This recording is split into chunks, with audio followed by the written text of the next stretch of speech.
From MTN News, this is Montana This Morning. As ballots head out this week for the Bozeman school election, I'll have all the details on what levies are on there coming up. I'm Joe St. George at the Dana-Farber Cancer Institute. President Biden has set some lofty goals with his cancer moonshot. How realistic are they? What resources are needed? We go inside the public health debate next. 6:30 on this Thursday. Chet Lehman, Matt Elwell with you here. The sun's starting to rise over the mining city. Not going to have much feels to it, at least for a while. It's brisk out there. It is cold into the morning. We've had some clearing skies. Now the clouds trying to roll back through here. And there are some very fine snowflakes. Yeah, it's fluff. Yeah, it really is. It may not be that way all afternoon. In fact, I do expect to see those temperatures try to work their way back up toward the 30s as this next little batch of moisture works in. This is about noon. Some light snow out toward Butte. I think the late afternoon, some scattered snow showers in the Bozeman area. It's going to be brisk and not overly comfortable to be outside for any significant length of time. I do expect to see some minor accumulation try to work its way back through the area by early tomorrow morning. May slow that early morning commute. I'm going to break down that forecast, take a look at the Easter weekend forecast and some keys to that coming up in just a few minutes. All right, thank you, Matt. 6:31. We are in election season. Bozeman School District gearing up for an election on May 3rd. Ballots expected to go out by the end of this week. TN's Edgar Cedillo explains what levies you should see on this year's ballot. The Bozeman School District is getting ready to ask voters for some new mill levies. They hope that these mill levies will be able to pay for things such as salaries to technology. We've also got 3 high school levy requests on the ballot. 3 levies are on the ballot this year: a general fund, a building reserve, and a technology fund levy, which would be used to maintain and upgrade technology in the 2 high schools. That levy has served us well for the last 20 years, but our needs and the importance of technology have increased over time. The technology fund, if approved, would last a total of 10 years. Point in time, the district will have to reassess its needs and then go back and ask voters for what's appropriate at that point in time. The district says now that students rely more on online learning. They're online platforms, so they would be able to get the most out of these curricular resources moving forward. So here's a breakdown from the school district of the levy impact that they would use for a market-assessed home of $100,000. The impact would be just a little over $10. Now we know that a home of $100,000 is pretty unlikely in Gallatin County, where the Gallatin Association of Realtors says it's closer to $196,000. So let's say that your home is valued at $500,000, so your annual impact would then be about $52.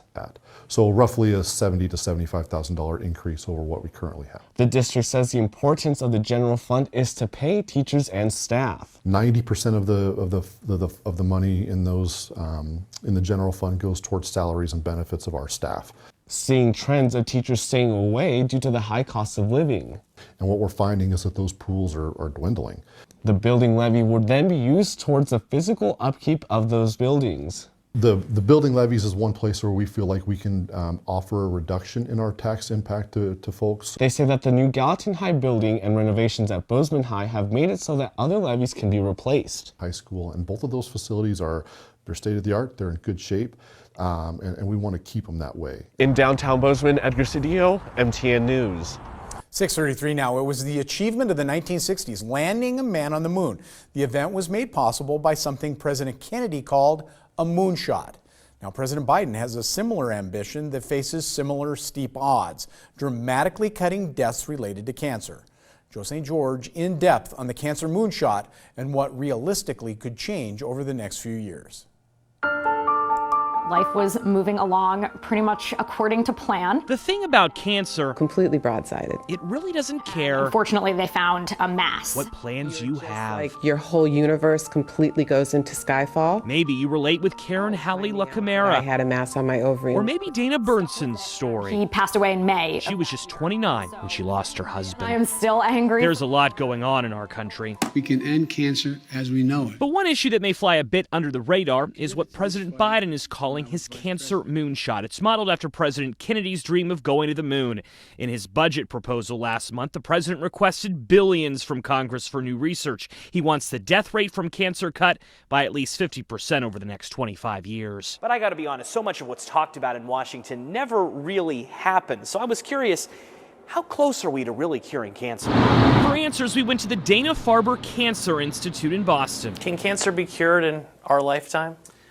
Cancer isn't just one thing. Speak with doctors like Harold Bernstein. The Kennedy moonshot was actually pretty easy. Cancer is a more complicated problem. He says, first off, this moonshot is a lot harder. In the 60s, NASA had the science. We don't have all the science we need. But spending billions, he says, will help create better treatments and screenings. We don't have a test to do early detection of pancreatic cancer. Bernstein says taxpayer-funded research could change that in our lifetime, while a cure is less likely. And would that be a blood test? Probably be a blood test. One of the biggest issues more funding might solve is access to screenings that work. He envisions fewer appointments in hospitals and more mobile vans that can provide screenings like mammograms. It isn't cheap, but it's more expensive to treat cancers when they're advanced. The doctor's biggest fear? The pandemic showed that when the government gets involved in healthcare, some distrust is created. For this to work, it can't be political. As for Karen and Dana, How is it that I made it through? until a cure happens, they've found a way to beat the pain. I was lucky to find a new fantastic partner. Dana has remarried and volunteers with the American Cancer Society. Karen is in remission. I think cancer's touched all of us. In Boston, I'm Joe St. George. Staying on topic now, firefighters face significant increased risk for developing lung cancer. Physicians say that's even with better safety gear. That's because they're battling blazes in homes made of more synthetic and petroleum-based materials that are extremely carcinogenic. As Asher Karashi reports, there's a growing push to get firefighters screened yearly before it's too late. Here we go! Ladder coming through! When it comes to occupational hazards, fell through a floor once. Few jobs are as dangerous as fighting fires. High-rise fires, those are the worst. You don't think you're going to get out of there. Michael Butkus has been with the Chicago Fire Department for 3 decades, 28 of them in the field. He says when he was starting out, wearing an oxygen mask wasn't considered a priority. I don't care how long you wear that mask for, how many bottles you go through, you're still going to get some of that stuff in your lungs. Experts say firefighters have a 60% increased risk of developing lung cancer and a 14 to 15% increased risk of dying from cancer compared to the general population.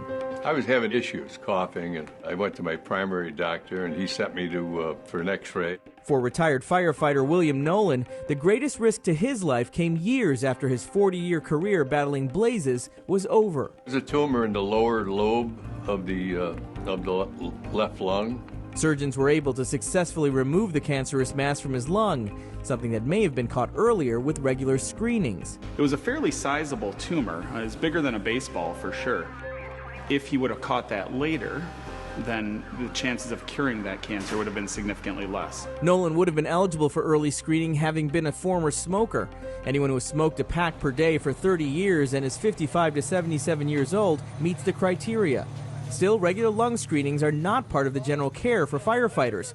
Experts say they should be. They're particularly exposed to various carcinogens, various chemicals, in addition to many firefighters who smoke, which increase that risk. Michael Butkus decided to get the low-dose CT lung scan screening for the first time. But Dr. Cedar says it's not just for veterans and retirees. Despite advancements in safety gear, he says, today's firefighters still inhale dangerous levels of noxious smoke. Now, all the synthetic materials used in buildings that are burning, the range of toxic carcinogens is significantly greater than it was. 5 years of surveillance following Nolan's first surgery provided an early alert to doctors of a second cancerous spot on his lung that was also successfully removed. This time I was surprised, yeah. Especially once they say if you go 5 years, you should be scot-free. Hold your breath. Butkus' screening came back clear of cancer, but his advice to fellow firefighters is not to wait until it's too late. I've been around a long time, and I've seen a lot of guys die of cancer. It ain't the way to go.